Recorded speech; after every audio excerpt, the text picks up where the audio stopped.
Chapter 3 The Letters from No One. The escape of the Brazilian boa constrictor earned Harry his longest ever punishment. By the time he was allowed out of his cupboard again, the summer holidays had started, and Dudley had already broken his new video camera, crashed his remote control airplane, and the first time out on his racing bike, knocked down old Mrs. Fig as she crossed the private drive on her crutches. Harry was glad school was over, but there was no escaping Dudley's gang, who visited the house every single day. Pierce, Dennis, Malcolm, and Gordon were all big and stupid, but as Dudley was the biggest and stupidest of the lot, he was the leader.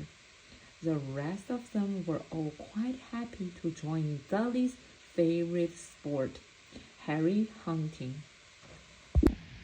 This was why Harry spent as much time as possible out of the house, wandering around and thinking about the end of the holidays, where he could see a tiny ray of hope.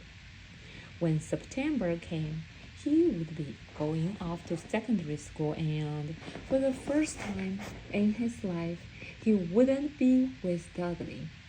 Dudley had been accepted at Uncle Vernon's old private school, Smeltings. Pierce Focus was going there too. Harry, on the other hand, was going to Stonewall High, the local public school. Dudley thought this was very funny. They stuffed people's heads down the toilet the first day at Stonewall, he told Harry. Want to come upstairs and practice? No, thanks, said Harry.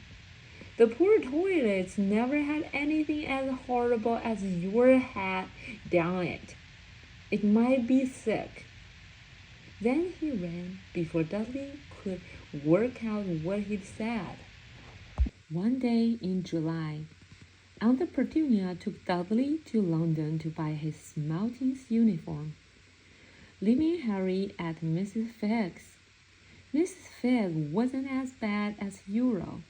It turned out she'd broken her leg tripping over one of her cats, and she didn't seem quite as fond of them as before.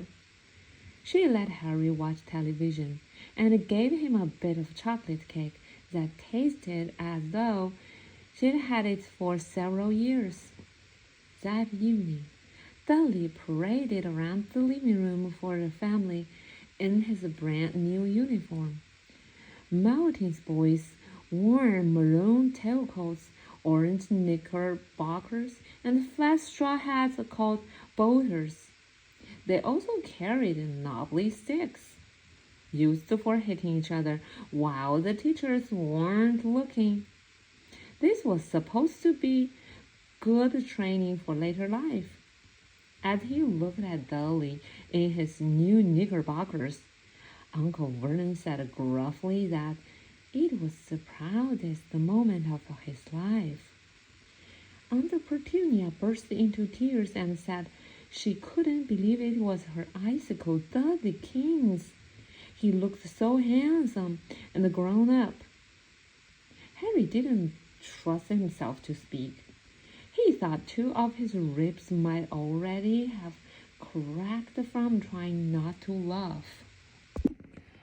There was a horrible smell in the kitchen the next morning when Harry went in for breakfast.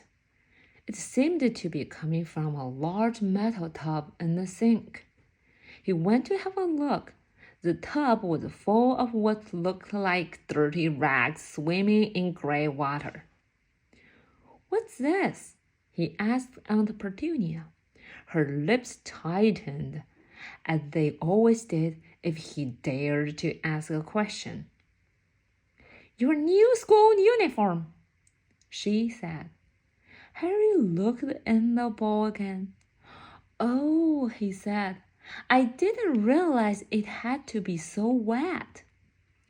Don't be stupid, snapped Aunt Petunia.